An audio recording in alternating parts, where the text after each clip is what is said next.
Hello guys, welcome to my channel. दोस्तों, स्वागत है मेरे नए वीडियो में। दोस्तों, आज हम फिर से अपना पुराना सीरीज को चालू कर रहे हैं। जैसा कि आपको पता है कि हमारा सीरीज है भारतीय इतिहास के शुरू, जिसमें हम लगभग 3 पार्ट ऑलरेडी इससे पहले अपलोड कर चुके हैं। आज हमारा पार्ट 4 है और इसमें हम आज आप लोगों को ये बताने वाले हैं कि जैसा कि पहले हमने इतिहास के बारे में बताया, उसके बाद हमें कहाँ कहाँ से जानकारी मिलती है वो, जिसमें हमें सबसे पुरानी और सबसे जो पुराने भारत का जानकारी मिलता है वो हमें वेदों के द्वारा मिलता है। उनमें सबसे पुराना वेद ऋग्वेद है, तो ऋग्वेद के बारे में जानकारी प्राप्त की। फिर उसके बाद यजुर्वेद, अथर्ववेद, फिर उसके बाद सामवेद।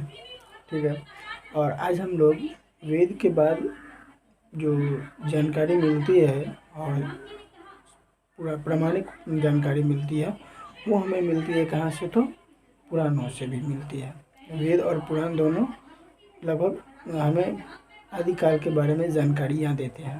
तो आज हम पुराणों के बारे में जानकारी प्राप्त करने वाले हैं। ठीक है, तो यहाँ हम पुराण के बारे में जानकारी प्राप्त करने वाले हैं। पुराण के जो रचयिता हैं अर्थात उनको जिन्होंने कलेक्शन किया, उनका नाम था लोमहर्ष मुनि थे, या उनके बेटे उग्रश्रवा। इन दोनों के द्वारा ये माना जाता है, ऐसा जानकारी कोई प्रामाणिक प्रमाण तो है नहीं, हाँ माना जाता है कि इनके द्वारा ये संकलित किया गया है, इनके द्वारा ये एकत्रित किया गया है।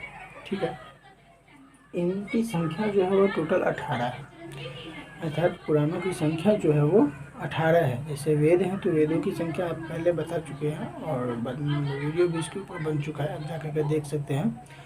और पार्ट 1, पार्ट 2, पार्ट 3 में वेदों की संख्या जो है वो 3 है, लेकिन पुराणों की संख्या जो है वो टोटल 18 है। ठीक है, और आज हम इस पुराण के बारे में भी जानकारी प्राप्त करने वाले कि कौन सी पुराण में कितने श्लोक हैं, क्योंकि ये जो पुराण है वो श्लोक पर आधारित है। श्लोक में ये बटा हुआ है और इनमें टोटल जो है वो श्लोक लिखे गए हैं। जैसा कि हम लोग सुनते हैं गरुड़ पुराण या फिर विष्णु पुराण, शिव पुराण, ऐसा हम लोग जो नाम सुनते हैं वो वास्तविक में वो पुराण है और उसके द्वारा हमें जानकारी मिलती है, आदिकाल के भारत की जानकारी मिलती है। तो ये जो पुराण है वो टोटल 18 पुराण हमारे सामने हम लिखे हुए हैं, आप देख रहे होंगे। और इन 18 पुराण में श्लोकों की संख्या क्या है वो भी हमने लिखा है। तो चलिए देखते हैं। सबसे पहले ब्रह्म पुराण, जिसमें 14,000 श्लोक हैं। पद्म पुराण में 55,000 श्लोक हैं। विष्णु पुराण में 23,000 श्लोक। शिव पुराण में 24,000 श्लोक। भागवत पुराण में 18,000 श्लोक। नारद पुराण में 25,000 श्लोक। मार्कंडेय पुराण में 9,000 श्लोक। अग्नि पुराण में 15,000 श्लोक। भविष्य पुराण में 28,000 श्लोक। ब्रह्म वैवर्त पुराण में 18,000 श्लोक। लिंग पुराण में 11,000 श्लोक। वाराह पुराण में 10,000 श्लोक। स्कंद पुराण में 81,000 श्लोक। वामन पुराण में 10,000 श्लोक। कूर्म पुराण में 18,000 श्लोक। मत्स्य पुराण में 14,000 श्लोक। गरुड़ पुराण में 18,000 श्लोक और ब्रह्मांड पुराण में 12,000 श्लोक।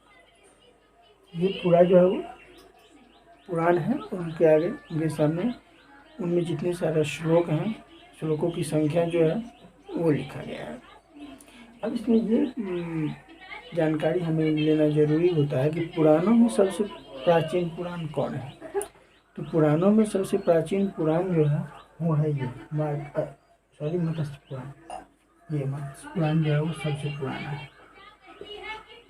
पुराणों में सबसे पुराना पुराण जो है वो मत्स्य पुराण है। इसके द्वारा हमें जानकारी किसके बारे में मिलती है, तो ये जो जानकारी मिलती है वो प्रामाणिक जानकारी मिलती है, क्योंकि इनके द्वारा जो भी जानकारी हमें मिलती है वो हमें पुरातत्व के द्वारा खनन के दौरान भी उससे जानकारी मिलता हुआ नजर आता है। तो ये प्रामाणिक जानकारी है और ये बहुत पुराना भी है। तो सबसे पुराना जो पुराण है वो मत्स्य पुराण है, जिनमें श्लोकों की संख्या 14,000 है। ठीक है, अब ये तो पुराण हो गया। अब पुराण के अच्छे तरह से पुराणों को समझने के लिए क्या किया गया, तो उप पुराण की भी रचना की गई है। तो ये जो उप पुराण है वो उनकी संख्या भी 18 ही है। यदि आप समझें कि उप पुराण कितने हैं, तो यदि आपसे पूछे तो उप पुराण की भी संख्या है 18। जैसा कि हम पहले वेद में पढ़े हुए थे कि वेदों को अच्छी तरह से समझने के लिए वेदांत की रचना की गई है, ठीक उसी तरह पुराणों को अच्छी तरह से समझने के लिए उप पुराण की रचना की गई है, जिनकी संख्या भी 18 है। ठीक है, अब ये तो हो गया। पुराण जो है वो किस भाषा में लिखे गए हैं, तो पुराणों को सरल संस्कृत भाषा में लिखा गया है, यानी ये संस्कृत में लिखे गए हैं। वैसे भी हम लोगों के यहाँ हम भारत में जो पुरानी भाषा है वो सबसे पुरानी भाषा संस्कृत को ही माना जाता है। उसके बाद आदि भारत में आदिकाल में ऐसी मान्यता थी, ऐसा प्रचलन था कि औरतों को उस समय में वेद पढ़ने की अनुमति नहीं दी जाती थी, वेद नहीं पढ़ने दिया जाता था।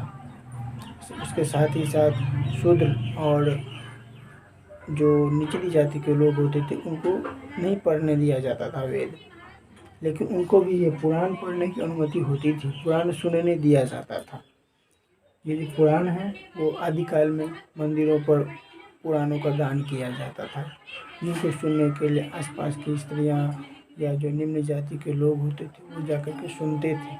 शूद्र 4 भागों में बटे हुए थे ना, ब्राह्मण, क्षत्रिय, शूद्र और वैश्य।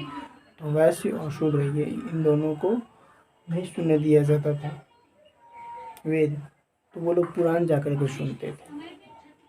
ठीक है, तो ये तो पुराण के बारे में जानकारी हो गई। दोस्तों अच्छा लगा हो तो लाइक, कमेंट, शेयर, सब्सक्राइब जरूर कीजिएगा, उन दोस्तों के साथ शेयर जरूर कीजिएगा। और फिर से मिलते हैं नए वीडियो में नए टॉपिक के साथ।